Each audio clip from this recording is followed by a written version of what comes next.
বেলতলি গ্রামের দক্ষিণ দিকে একটা বড় দিঘির পাশে শ্মশান ঘাট। সেই শ্মশানে একটা বড় বেলগাছ আছে। সেই বেলগাছেই থাকে এক ন্যাড়া পেতনি।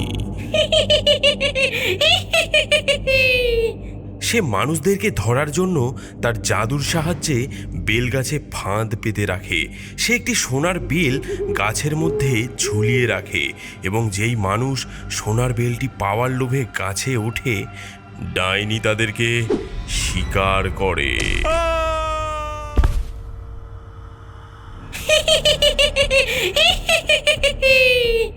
যারা যারা এই সোনার বেলটা চুরি করতে আসবে, আমি তাদের চুলের মুঠি ধরে গাছের ডালে বসে তাদের মাথা ন্যাড়া করে দেব।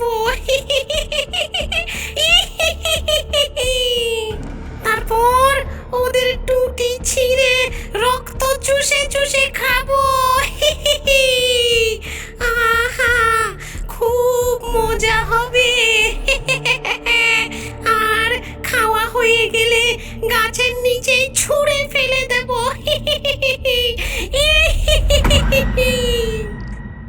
একদিন রাতের বেলায় কয়েকজন লোক শ্মশানে এলো একটা মরা পোড়াতে। বলহরি হরি বল, বলহরি হরি বল, বলহরি হরি বল, বলহরি হরি বল।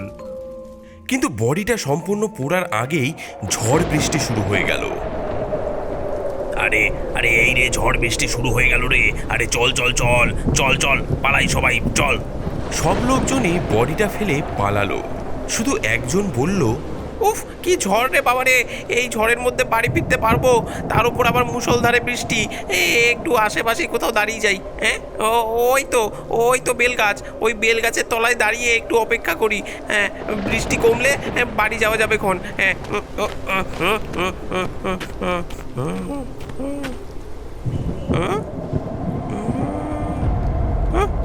ওটা কি রে? হ্যাঁ, বেল গাছটায় একটা বড় সোনার বেল ঝুলছে দেখছি। হ্যাঁ, এ কি অদ্ভুত কাণ্ড!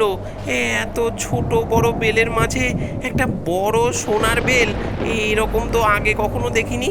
হ্যাঁ, আশ্চর্য তো। যাই, আগে চারপাশটা দেখে নিই। এই বৃষ্টিতে আমি ছাড়া আর তো কেউ দেখছে না। হ্যাঁ, না, কেউ দেখছে না।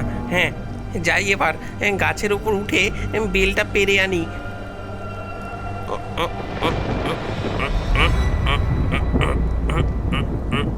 ও, মরা পোড়াতে এসে এত বড় লাভ হবে ভাবতেই পারিনি। কিন্তু কিন্তু এই বেল গাছে সোনার বেলটা এলো কোথার থেকে? সেটাই তো অবাক লাগছে। সে যাকগে, আগে বেলটা পেরে নিয়ে পালাই বাবা। এবার আমার সব দুঃখ দূর হয়ে যাবে। এই বেলটা ভেঙে ভেঙে বাজারে বিক্রি করে অনেক টাকা পাবো। আমি এবার বড়লোক হয়ে যাব। লোকটা যেই গাছের ডালে উঠে সোনার বেলটা ছিঁড়তে গেছে, অমনি পেতনি বলে উঠল, কে রে, বেল চুরি করতে এসেছিস?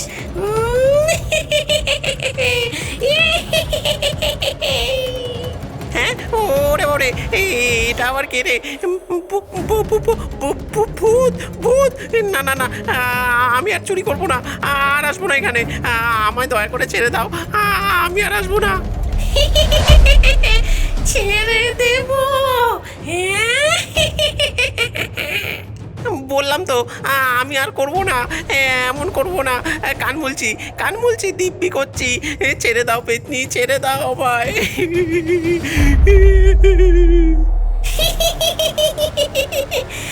আমি তোকে ছাড়বো না। তুই আমার সোনার বেল চুরি করতে এসেছিস, তোকে তো শাস্তি পেতেই হবে। ঘেজ ঘেজ করে কাটবো চুল, করবো তোকে নেড়া। অত বেশি নড়িস না, একটু শান্ত হয়ে দাঁড়া।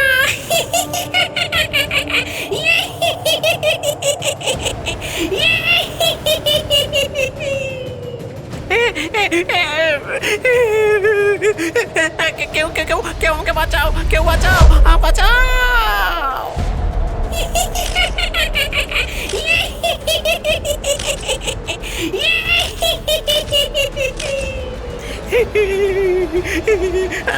আমায় আমায় এমন ন্যাড়া করলে কেন? ঠিক করেছি, আমাকেও এই রকম করেই গ্রামবাসীরা একদিন ন্যাড়া করে দিয়েছিল। আমি তখন মানুষ ছিলাম, আমি একটা বাগানে ঢুকে বেল চুরি করে খেয়েছিলাম, তাই সবাই মিলে আমায় ন্যাড়া করে দিয়েছিল। আমি ওদের পায়ে ধরে কত কেঁদেছিলাম, তবু ওরা শোনেনি। জোর করে চেপে ধরে আমার লম্বা লম্বা সুন্দর চুলগুলো কেটে দিয়েছিল। তারপর আমাকে লাঠি দিয়ে মারতে মারতে মেরে ফেলেছিল। তখন থেকে শ্মশানের সামনের ওই বেল গাছটায় আমি থাকি। তাই এখন আমি প্রতিশোধ নিতে চাই, যে আমার এই সোনার বেল চুরি করতে আসে তার আমি টুটি ছিঁড়ে রক্ত খাই।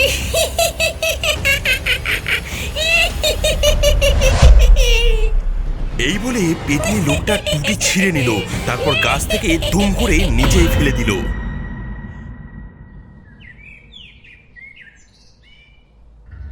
পরদিন সকালে সবাই ভিড় করে দেখলো একটা ন্যাড়া লোক গাছের নিচে পড়ে আছে। এইভাবে একের পর এক লোক সোনার বেল চুরি করতে গিয়ে মারা যেতে লাগলো। গ্রামের লোকজনের মুখে মুখে এই কথা রটে গেল, তাই মানুষ আর ওই শ্মশানঘাটের বেলগাছের ধারে কাছেও আসে না। কদিন পর বিশ্বকর্মা পুজোর দিন সবাই ঘুড়ি উড়াচ্ছে। দূর থেকে গাছে বসে বসে পেতনি ওদের ঘুড়ি ওড়ানো দেখছিল। হঠাৎ তার মাথায় দুষ্টু বুদ্ধি খেলে গেল। সে তার জাদু দিয়ে আকাশের সব ঘুড়িগুলোকে তার গাছে আটকে দিল। আরে দাঁড়া, আমি ঘুড়িগুলো পেরে আনি বেলগাছ থেকে। না না, ছেড়ে দে, যেতে হবে না। শুনেছি ওই গাছে নাকি পেতনি থাকে। আরে ধুর, যত সব ফালতু কথা। আমি এখন গাছে উঠে ঘুড়িগুলো নিয়ে আসি, দাঁড়া।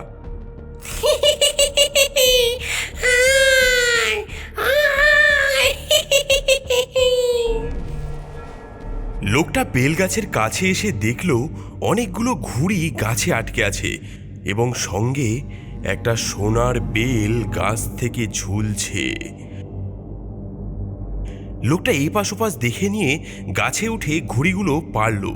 তারপর সোনার বেলটা যেই পারতে গেছে অমনি পেতনি হি হি করে হেসে উঠল। আরে তুমি এই গাছের উপরে কি করছো? হ্যাঁ, আমি কি করছি? তুই ঘুড়ি নিতে এসে আমার সোনার বেল চুরি করতে এসেছিস? দাঁড়া, দেখাচ্ছি মজা।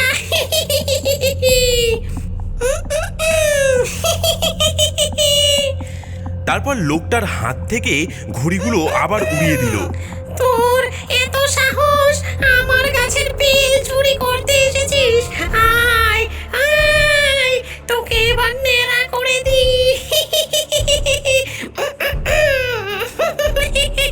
না না, আমায় নেড়া করো না। না না, আমার ভুল হয়ে গেছে পেতনি, দয়া করে আমাকে ছেড়ে দাও। আর করবো না, ছেড়ে দাও আমায়, আমায় ছেড়ে দাও। তোকে ছেড়ে দেব, হ্যাঁ ছেড়ে দেব। দাঁড়া, তোকে আগে নেড়া করে তারপর তোর টুটি ছিঁড়ে রক্ত খাবো, তারপর তোকে গাছ থেকে ছেড়ে দেব।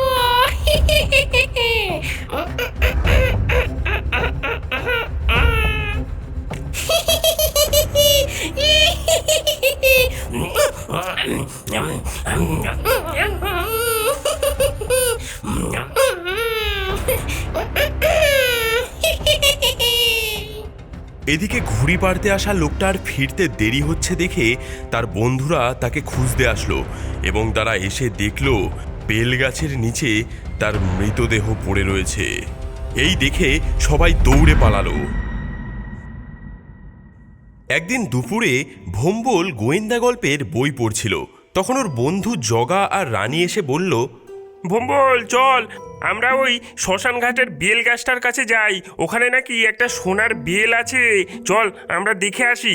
হ্যাঁ চল চল দেখতে যাব।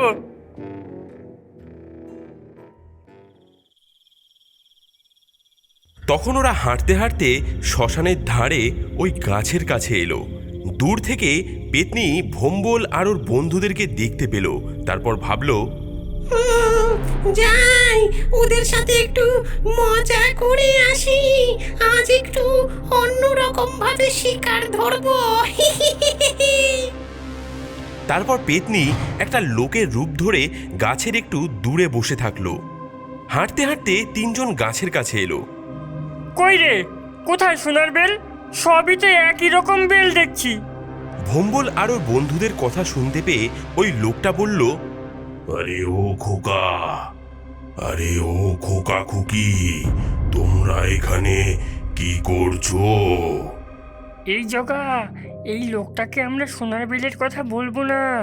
যদি ইনি আমাদের আগে সেই বেল পেয়ে যায়। আমরা এখানে গাছের বেল দেখতে এসেছি। ও, তা বেল দেখতে এসেছো? তোমাদের বাড়ির ওইদিকে বেল গাছ নেই বুঝি? হ্যাঁ আছে, কিন্তু সোনার বেল হয় না। এ কিছু জানে না। সোনার বেল আবার হয় নাকি? শুনেছি এই গাছে সোনার মতো দেখতে বেল হয়, তাই তো দেখতে এলাম। ও, সোনার মতো বেল দেখতে এসেছো? বেশ বেশ কথা। এই গাছে কে থাকে জানো? কে থাকে? পেতনি থাকে, পেতনি। পেতনি তোমাকে খেতে আসে না?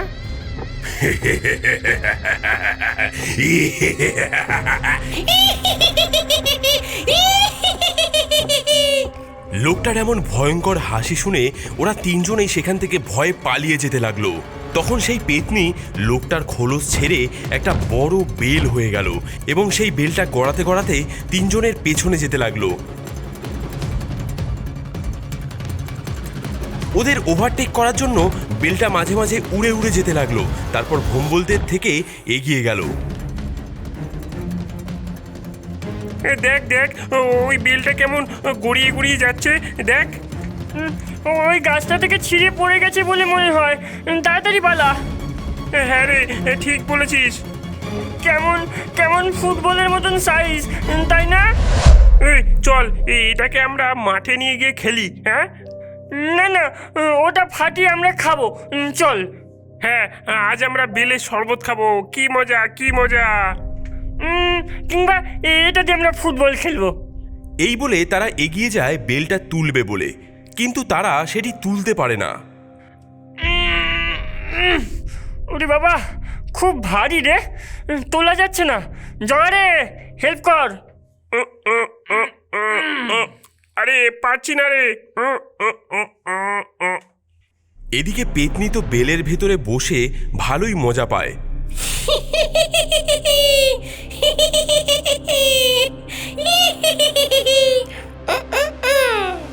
তারপর তার শরীরটা কিছুটা হালকা করে দেয়। দেখ আমার কত শক্তি।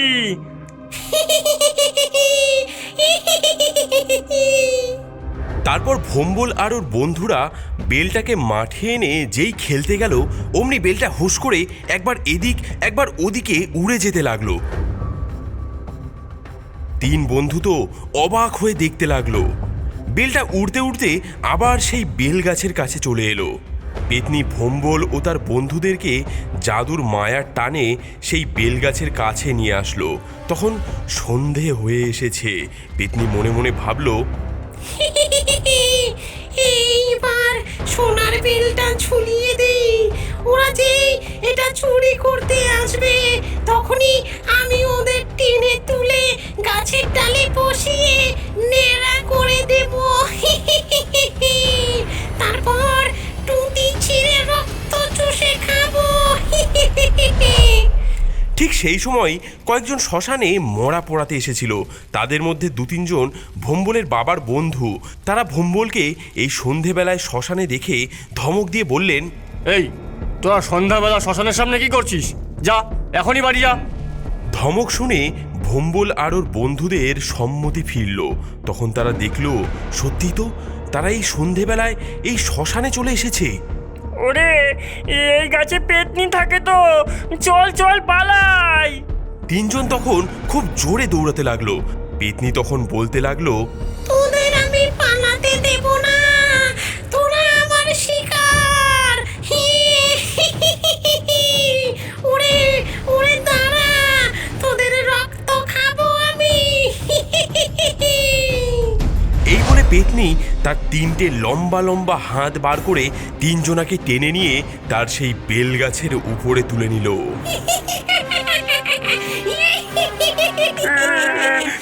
আমাকে ছেড়ে দাও,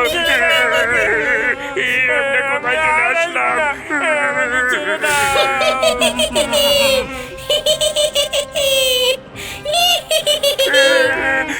আমাকে ছেড়ে দাও, কোথায় চলে আসলাম? ছেড়ে দাও, ছেড়ে দাও পেতনি, ছেড়ে দাও। আমি আর বেল চুরি করতে আসবো না, ছেড়ে দাও। চিৎকার শুনে ভোম্বলের মা ঘরে ছুটতে এসে ভোম্বলকে ডাকতে লাগলেন, এই ভোম্বল, ভোম্বল কি হয়েছে? হ্যাঁ? ভোম্বলের বাবা কানটা মুলে দিয়ে গম্ভীরভাবে বললেন, হতচ্ছাড়া ছেলে, মরকট ছেলে, পরীক্ষার সময় লেখাপড়া না করে এত বেলা পর্যন্ত শুয়ে আছিস। ওর শিগগির, নয়তো গায়ের ওপর জল ঢেলে দেবো। ভোম্বল বাবার কানমোলা খেয়ে তাকিয়ে দেখল নিজের ঘরের খাটেই সে শুয়ে আছে।